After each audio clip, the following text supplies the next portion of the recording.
मैंने कहा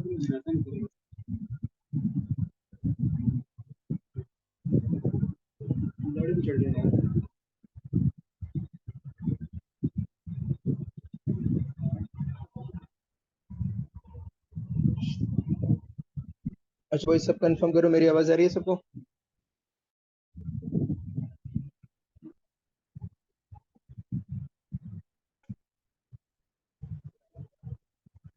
खैर चैट में लिख दो if you can not.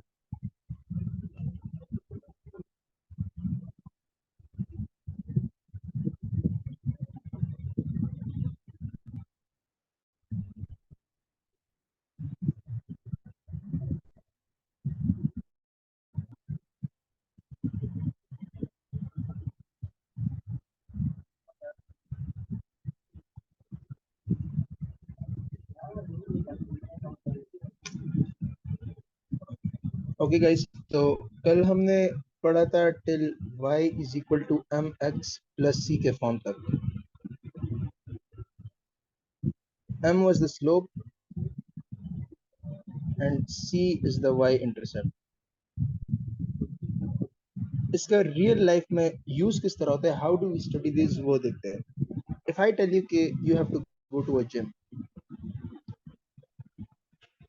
Gym की एक मेंबरशिप फी होती है which is known as registration fees,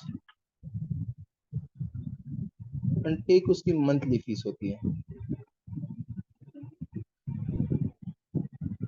let's say registration fees is 3000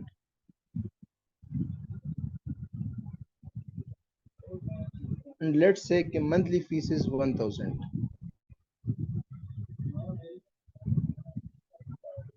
for example, if somebody tells you कि अगर एक महीना हुआ तो 1000 फीस होगी मंथली, अगर 2 महीने हुए तो 2000 होगी, 3 हुए तो 3000 होगी।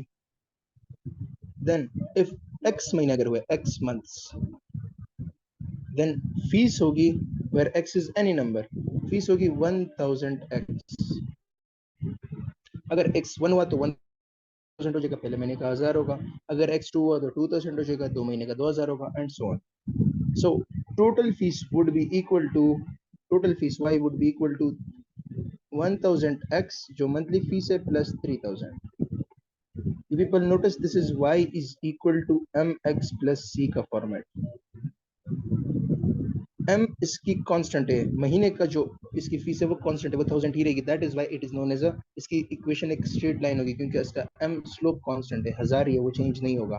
क्योंकि स्लोप कांस्टेंट है तो हर पॉइंट पे स्लोप कांस्टेंट होगा, तो इट मींस कि it is a linear function या फिर स्ट्रेट लाइन इसका ग्राफ बनेगा।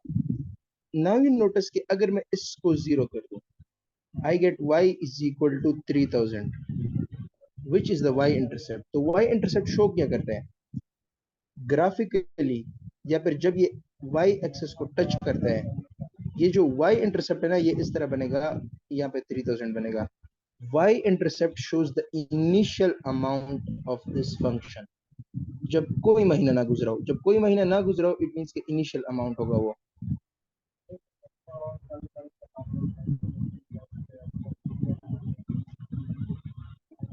when x is 0 या फिर स्लोप इज 0, स्लोप अगर स्लोप तो खैर 1000 ही रहेगा, x 0 मतलब महीने ही अगर ना गुजरा हो, तो ये जो y इंटरसेप्ट होगा this will represent the initial amount.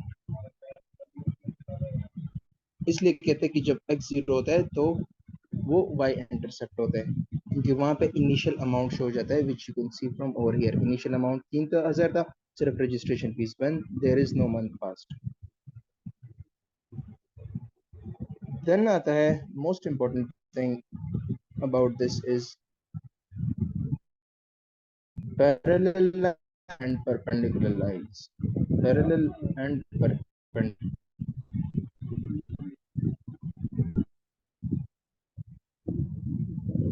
parallel lines होते हैं which have same slope,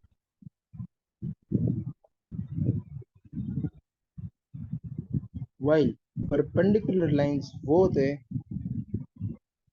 जिनके slopes are negative reciprocal। Negative reciprocal. ये मैं एक्सप्लेन करता हूँ, ये ऊपर वाला तो आसान है बट इसमें थोड़ी सी कॉम्प्लिकेशन है। For example, if I say that there is a line y is equal to x minus 3, what will be slope of line parallel to this, parallel to this line?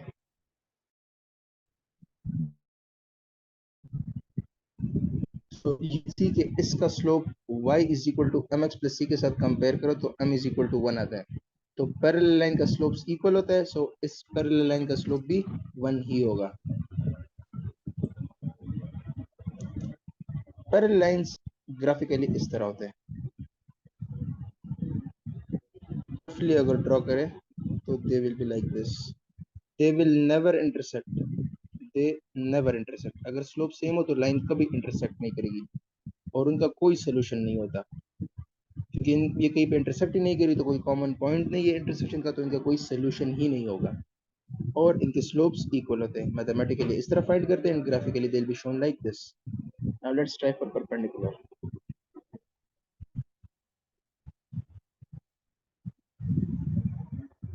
ये एक line है and ये इसके perpendicular अगर draw करो it will have one solution, one solution या one point of intersection. ये graphically बता रहा हूँ, one point of intersection.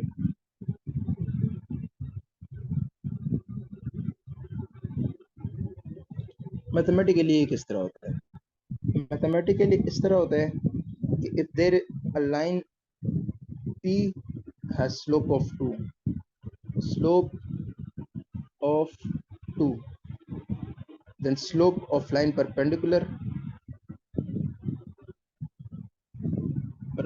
line will be, इसको ले लो 2 को और इसका नेगेटिव रेसिप्रोकल कर लो। किस तरह करना है, पहले इसको नेगेटिव कर लो, तो अगर ये 2 होगा तो इसका नेगेटिव -2 होगा। ये अब इसको रेसिप्रोकल कर लो, -1 और 2, 2 का रेसिप्रोकल क्या है -1/2, सो ये इसका स्लोप होगा, परपेंडिकुलर लाइन का स्लोप ही होगा। अच्छा, अगर एक लाइन का स्लोप 1/3 है तो इसके परपेंडिकुलर लाइन का स्लोप क्या होगा? परपेंडिकुलर लाइन का स्लोप नेगेटिव रेसिप्रोकल, इसको रेसिप्रोकल कर लो 3, सो -3 उसका स्लोप होगा। If a line has a slope of let's say 2/3, तो इसके परपेंडिकुलर लाइन का स्लोप क्या होगा? नेगेटिव कर लो इसको और फिर उसका रेसिप्रोकल कर लो, so it will be 3/2। Let's say कि अगर एक लाइन हो उसका हो -3/4, इसके परपेंडिकुलर लाइन का स्लोप क्या होगा? इसको नेगेटिव कर लो पूरे को, तो माइनस इंटू माइनस प्लस हो जाएगा, प्लस और इसको रेसिप्रोकल कर दो, सो 4/3, ये उसके परपेंडिकुलर लाइन का स्लोप हो जाएगा। अब एमसीक्यू कर लेते हैं। अच्छा, for perpendicular lines note it down, for perpendicular lines the product of slopes is -1, the product of slopes is -1।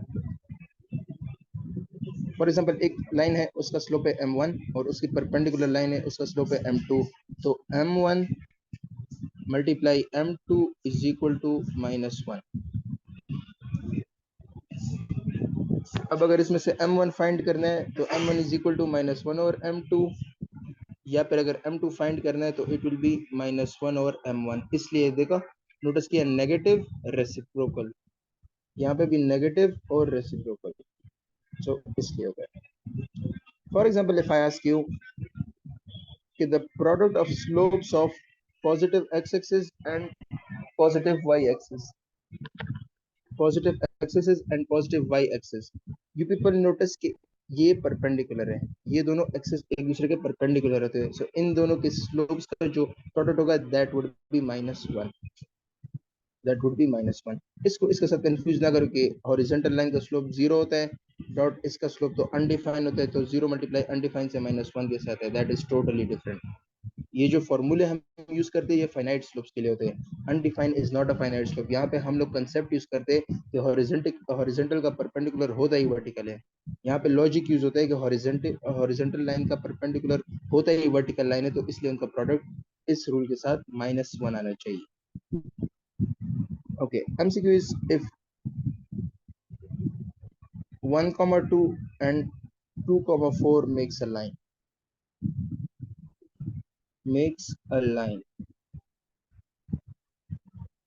what is equation of line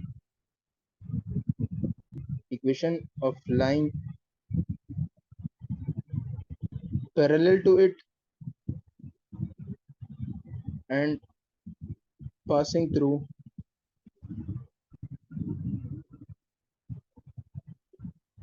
let's say 4 comma 8. Question को जरा रीड करो. 1 comma 2 2 comma 4 से एक line बनती है, तो उस line की जो पैरेलल लाइन होगी और वो पैरेलल लाइन जो होगी वो 4 comma 8 से पास कर रही है, तो उसकी इक्वेशन क्या होगी. सो पॉइंट तो गिवन है, चलो पॉइंट तो गिवन है पैरेलल लाइन का, मुझे क्या चाहिए एडिशनली एक स्लोप चाहिए. अगर स्लोप मिल गया मैं इक्वेशन मालूम कर लूंगा. स्लोप किस तरह मिलेगा. स्लोप के लिए ये दो पॉइंट्स गिवन है, इनका स्लोप मालूम कर लो विच इज 2. स्लोप इसका मालूम करोगे इट विल बी 2. अब चूंकि ये लाइन पैरेलल है, ये जो पैरेलल ये लाइन है ये इस दूसरे लाइन के पैरेलल है, सो इट मींस कि उसका भी स्लोप 2 होगा. क्यों. क्योंकि पैरेलल लाइंस का स्लोप सेम होता है. सो m भी आ गया एंड पॉइंट भी गिवन है. सो y minus y1 which is 8 is equal to slope into x minus x1 which is 4. You will solve this and you will get the equation of the parallel line to this line जो कि 1 2 और 2 4 से बनती है. Conversely, if you are asked कि what is equation of line perpendicular to this line, जो इस line के परपेंडिकुलर हो and passes through 4 8, assume कर लेते कि 4 8 से ही पास हो रहा है, दूसरा पॉइंट भी गिवन है. So again point given है 4 8 but we need slope. इसका स्लोप क्या है 2, जो गिवन लाइन है उसका स्लोप क्या है 2, तो इसके परपेंडिकुलर लाइन का स्लोप क्या होगा negative reciprocal. So we found slope and we found the point. Now you just use this formula and you'll get your answer. So y minus 8 is equal to minus 1 over 2 into x minus 4. You solve this and you will get the equation of the line perpendicular to the given line. किसी को कोई confusion है इसमें? Anyone? You can write in the chat box as well.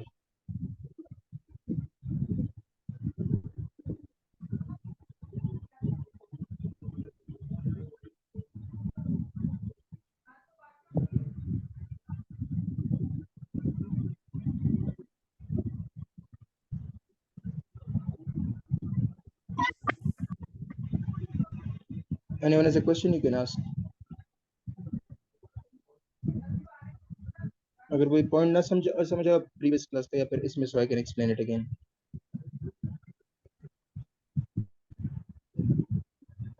Okay, I'm guessing you people have understood it. Make sure that you people solve your OOTP.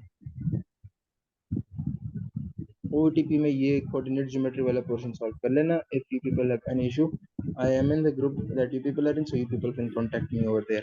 And I'll send a test for it as well. So वो test भी solve कर देना. सही ना. मैं एक test send करूँगा, एक online test होगा. So make sure that you do solve it. बाकी इसमें जो सबसे important है वो XY intercept तुम लोगों ने याद करने and equation of line. ये perpendicular और parallel का specifically. And there is nothing else. I hope it's clear to you. Thank you so much for being a part of the session. Take care. Allah Hafiz.